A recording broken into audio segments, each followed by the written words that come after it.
I wouldn't be surprised if we see $3,000 per ounce gold by the back end of next year. But silver, of course, in those markets always outperforms. So now you've got a supply side, a supply-demand gap that's opened up there, demand much greater than supply in the silver market, followed by that macro picture and easing at some point next year and a retracement in the US dollar. So, and silver always outperforms. So I think we're going to have an extraordinary silver market. I wouldn't be surprised if we see $100 silver in the next 18 months. Recently, Vizsla Silver's founder and chair, Craig Parry, shared optimistic views about the silver market, predicting a significant increase in its value.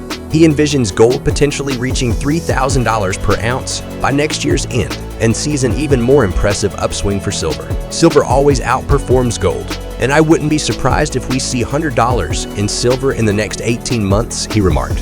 Parry's optimism is backed by current market trends. Both gold and silver are seeing slight price increases, and a faltering US dollar at a near 3-month low is underpinning demand for these metals.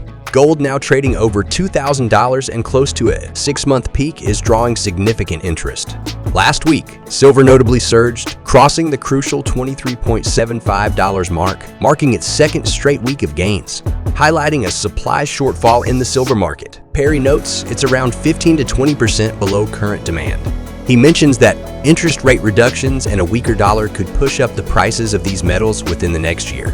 The 2023 World Silver Survey reports that last year, the global silver market saw an acute shortage of 237.7 million ounces, possibly the largest deficit ever recorded. Due to silver being a byproduct in the mining of other metals, increasing its production to meet growing demand is a significant challenge. In 2022, while silver demand hit record highs in every category, supply only flatlined, with mine production decreasing by 0.6% to 822.4 million ounces. The survey anticipates a 2% annual decline in global silver mining production, dropping to 820 million ounces in 2023, mainly due to reduced outputs from mines in Mexico and Peru. Parry considers these supply challenges as lucrative investment avenues, suggesting strategic market moves. Next, let's tune into Craig Parry's interview with Kitco News. Yeah, of course, you always have that secondary supply out there, ingots, bullion sitting on the sidelines that can come in. We've seen that in the uranium market, probably capped the uranium price for 5 years longer than anyone expected by the secondary supply coming back into the market. And of course, you know, our friend Eric Sprott, and one of our major investors at Vizsla Silver and Vizsla Copper, Eric talks, at length about the manipulated trade that is the silver market, the fact that we see, the Asian markets open up, prices rise pretty strongly throughout the day. And as soon as New York comes online, and JP Morgan, who I think have been convicted of manipulating that market and fined $900 million, continue to do that and come in and step back in and step on that paper market. So there's probably not the true price discovery that we would expect, but I think that washes out over the next 12 months as we move into this changing macro environment and probably quantitative easing over that time. Look, it is performing pretty well, I think, and I think we'll see much better performance over the next 12 months, certainly. We're in a very interesting and largely unprecedented market at the moment, where you've got fundamental undersupply by about 15-20%, and I think that plays out over the next 12 months. That aside, of course, you've got an extraordinary macro picture where you've got real challenges ahead.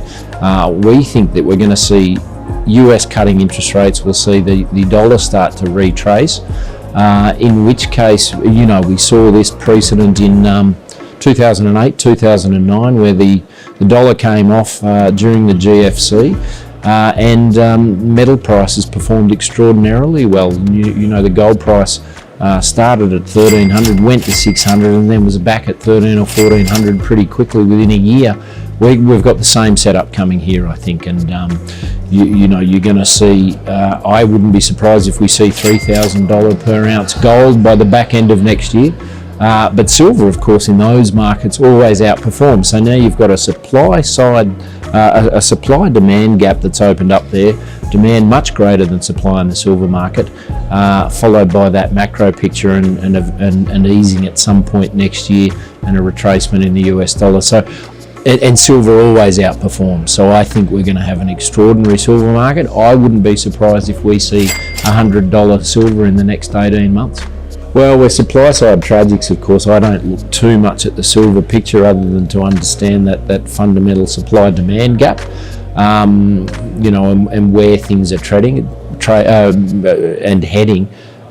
Silver, the price is not too bad at the moment, certainly off a base of about $14 a few years ago, so we're looking okay, but I tend to look more at the supply side and where things are coming from. Of course, you've seen pick up in copper price, so that sees a little bit of a pickup in supply of silver from the likes of KGHM, where there's secondary supply, but we don't think that's a major factor at the moment. And what we do see is again the same thing. I'm here representing Vizsla Copper as well. In all metals, Paul, you're seeing a serious challenge supply side where not enough exploration work's been done over the last 10 years. That's led into a lack of permitting and a lack of development. So there's not much out there to come on stream. Vizsla Silver is probably the biggest project in that sense globally that could come on stream in the next 5 years. But we see that continued supply side challenge presenting an opportunity. In another segment, Parry strongly advocates for investment in gold and silver bullion, proposing a tactical approach to these stable assets. Adding context, a recent report from Statista's research department highlights the second quarter of 2023, showing a boom in physical gold investment demand, with a notable 22% rise over 2021. Similarly, the industrial demand for silver saw a 5% increase year over year, while demand for silverware and jewelry jumped by 80% and 29%, respectively. Parry's trust in the deep-rooted supply issues in the silver market is a focal point of this conversation. The significant supply challenges in the market are set to elevate prices. Notably, in 1999, silver experienced a major shortfall, with demand exceeding supply by over 155 million ounces. Interestingly, in the following years around 2004 to 2005, silver supply seemed to surpass demand. This contrast is intriguing, especially since, despite excess supplies surpassing 100 million ounces in 2009, 2010, and 2011, silver prices continued their upward trajectory annually.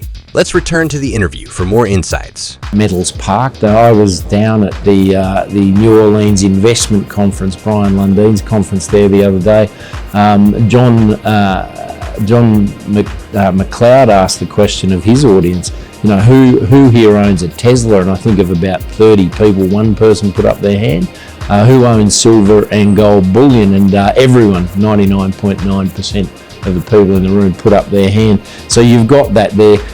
Private holders of bullion typically hold it for the longer term, but there are traders, of course, that hold bullion and can provide that secondary supply into the market.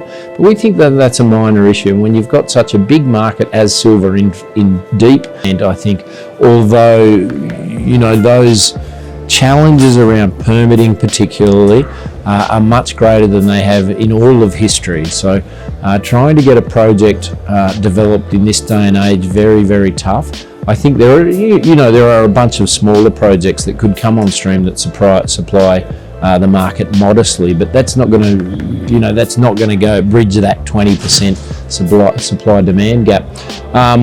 One project that can, of course, is Vizsla Silvers, and we're fast advancing that project towards development.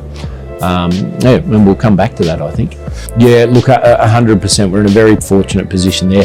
I think the last time we financed was in the first quarter of this year. We raised another 35 million. So in the last 12 months, we've raised about 65 million. We've still got over 30 million in the bank there at Vizsla Silver. We've reduced our rig count from about 11 or 12 rigs down to 6 rigs today, and that's an important point to make. If you like silver, you should be investing in companies that have catalysts.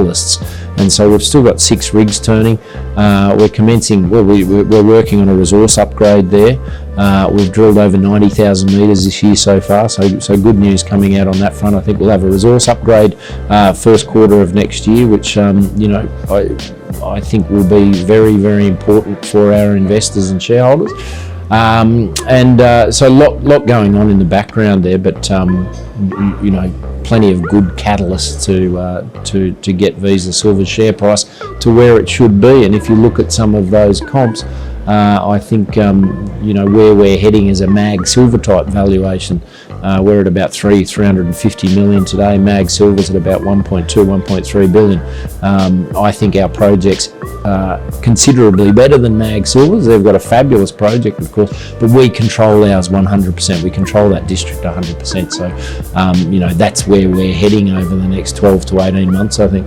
Finally, as market participants grapple with these factors, Parry's strategic stance on gold and silver bullion, coupled with his perspective on the supply-side challenges as avenues for investment, sheds further light on the situation. A critical question looms: is silver gearing up for a robust rally that defies historical trends, or is the market nearing a pivotal correction?